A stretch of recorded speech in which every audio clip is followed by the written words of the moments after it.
अस्सलाम वालेकुम। I hope you all are fine. तो आज हम जी चैप्टर को कंटिन्यू करते हैं। चैप्टर का नाम है स्ट्रक्चर ऑफ एटम। ठीक है, और ये चैप्टर नंबर 6 है। ये क्लास 7 की 7 का टॉपिक है, क्लास 7 की साइंस का टॉपिक है। तो हमने जी पार्ट 1 में जो है पढ़ा था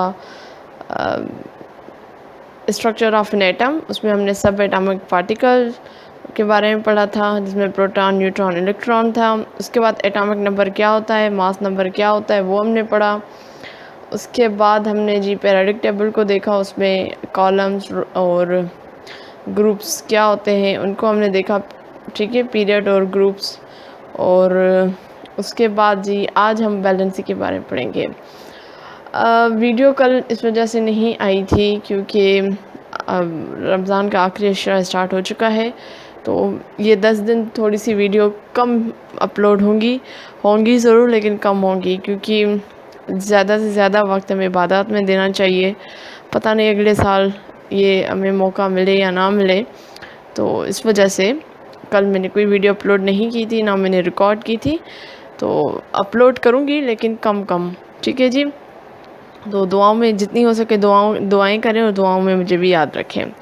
तो अभी हम जो बात करेंगे वैलेंसी के कि वैलेंसी क्या है। देखिए, हमने पढ़ा है, हमने पहले भी पढ़ा हुआ था एटम्स के बारे में या मॉलिक्यूल्स के बारे में या कंपाउंड्स के बारे में। जो मॉलिक्यूल्स और कंपाउंड्स होते हैं वो कैसे बनते हैं, जब एटम दूसरे एटम्स के साथ मिलता है तो एक कंपाउंड या मॉलिक्यूल बनता है। और ये जब कंबाइन होते हैं एटम्स, तो एक पावर होती है जो इनको कंबाइन करती है, उसको हम वैलेंसी बोलते हैं। अब वैलेंसी क्या है? वैलेंसी एक पावर है of combining of an atom with other atom to form molecules और कंपाउंड्स। ठीक है। अब एटम या गेन करता है या लॉस करता है क्या? Electron from it outer most valency shell. अब आउटर मोस्ट वैलेंसी शेल क्या था? हमने पढ़ा था प्रीवियस वीडियो में कि जो आउटर मोस्ट शेल होता है, अगर फॉर एग्जांपल मैं कह रही हूँ लिथियम, ठीक है, तो लिथियम का एटॉमिक नंबर कितना है? 2 है। ठीक है, 3 है। लिथियम का 3 है। हाइड्रोजन, हीलियम, लिथियम का 3 है। तो पहले वाले शेल में, ठीक है जी, 2 इलेक्ट्रॉन्स आएंगे और आखिरी शेल में जो नेक्स्ट शेल होगा उसमें 1 इलेक्ट्रॉन आएगा। अब ये जो लास्ट शेल है ना, that is the outer most shell. और फिर हर एक शेल में कितने नंबर ऑफ इलेक्ट्रॉन्स जाएं वो एक पर्टिकुलर फार्मूला है, उसके हिसाब से जाएगा। तो एटम एक्चुअली उसको ज़रूरत होती है या तो फिर वो गेन करता है या फिर लॉस करता है electron from it outer most valency shell.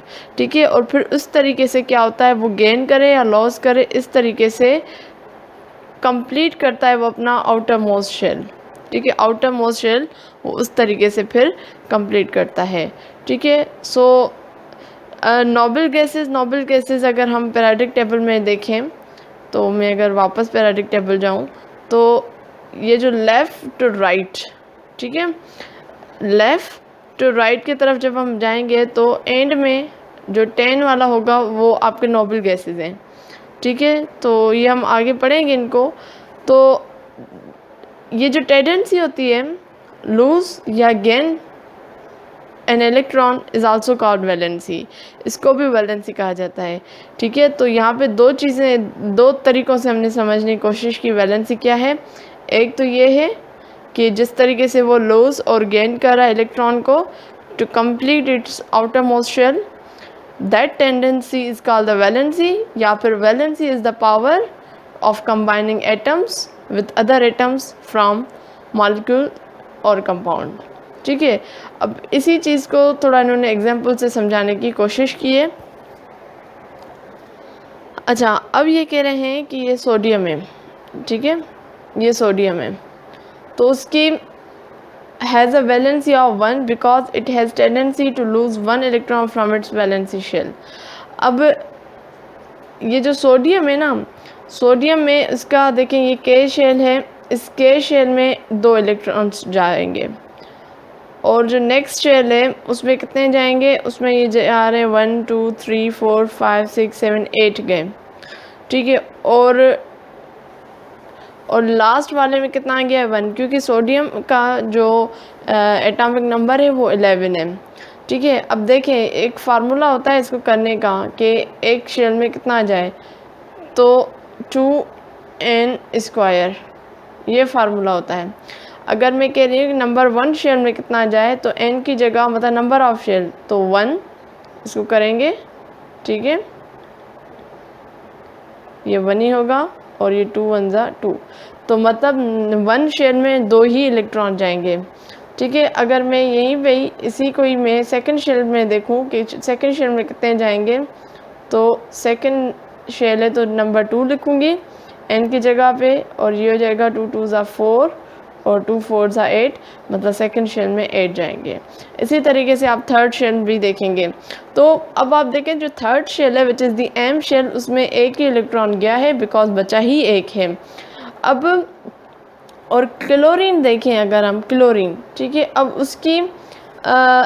उसकी जो यहाँ पे अगर हम ये क्लोरीन का स्ट्रक्चर है, ठीक है।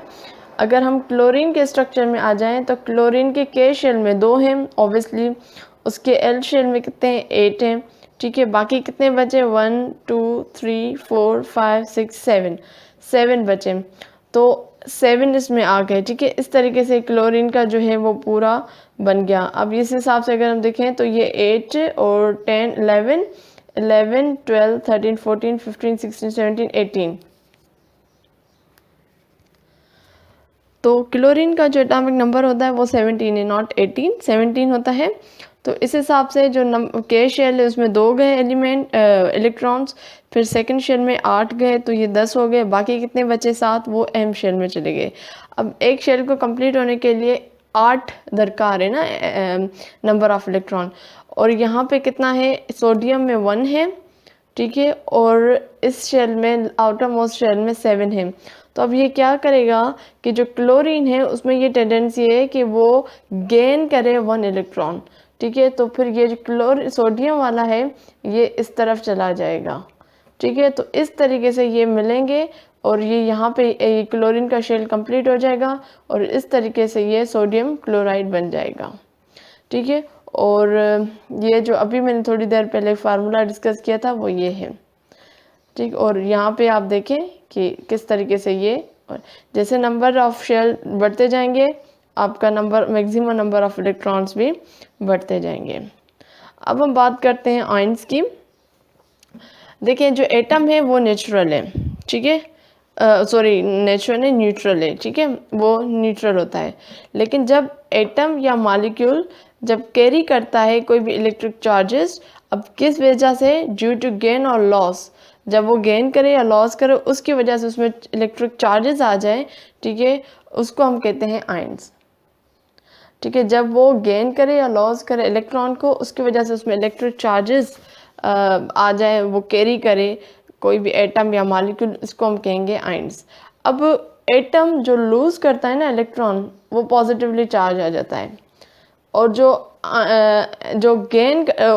गेन करता है, ठीक है, अगर मैं आगे इसको हाईलाइट करूं यहाँ पे, और जो गेन करता है which gain electron will become negatively charge, जो गेन करेगा वो नेगेटिवली चार्ज हो जाएगा और जो लूज़ करेगा वो पॉजिटिवली चार्ज आ जाएगा। और इसको हम कैटाइन्स भी कहते हैं, जो मतलब पॉजिटिवली चार्ज होते हैं ना, फिर वो कैटाइन्स होते हैं। और ये जो कैटाइन की साइज़ होती है वो सिमिलर होती है than of its parent neutral atoms, ठीक है। ये सोडियम एटम है, इसने लूज़ किया, जैसे ही ये लूज़ करेगा तो नेक्स्ट इसको कौन सी चार्जेस आ जाएंगी, पॉजिटिव चार्ज आ जाएंगी, यानी पॉजिटिव आयन। तो ये sodium atom now become the sodium ion. इस हिसाब से जैसे हमने बात की कि जो गेन करेगा तो उसमें नेगेटिव चार्ज आ जाएगी, तो उसको हम एनाइन कहते हैं, ठीक है। जो पॉजिटिव लेगा उसको कैटाइन और जो नेगेटिव लेगा उसको एनाइन। और ये देखें, ठीक है। और हमने एक चीज़ ऊपर भी देखी थी कि जो साइज ऑफ केटाइन होता है वो सिमिलर होता है, ये वाला देख रहे हैं, ये साइज ऑफ सिमिलर है as the parent neutral atom से। और लेकिन यहाँ पे अगर हम देखें ना, जब वो गेन कर रहा है तो जब वो गेन करेगा तो उसकी साइज भी बड़ी हो जाएगी, greater than of it's parent neutral atoms, ये देखिए, ठीक है। इस तरीके से क्लोराइड आयंस बन जाएगा। इस तरीके से आप नंबर ऑफ आयंस देख सकते हैं। हाइड्रोजन एक लूज करता है, ठीक है, लूज 1 इलेक्ट्रॉन, इस तरीके से लूज 2 इलेक्ट्रॉन्स, लूज 3 इलेक्ट्रॉन्स, ये कुछ एलिमेंट्स के नाम है, तो इसको एक बार देख लीजिएगा आप। जहाँ पे नेगेटिव आएगा ना तो समझिए गेन कर रहा है, और जो जहाँ पे पॉजिटिव की साइन है मतलब वो लॉस कर रहा है।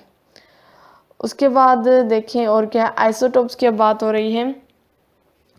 तो आइसोटोप बेसिकली हम किसको कहते हैं, जो एटम है ना उसमें atom of same element which have the same atomic number but different mass number, मतलब सेम एलिमेंट है लेकिन उसमें एटॉमिक नंबर जो है वो सेम है लेकिन एटॉमिक मास जो है वो डिफरेंट है, इनको हम आइसोटोप्स बोलते हैं।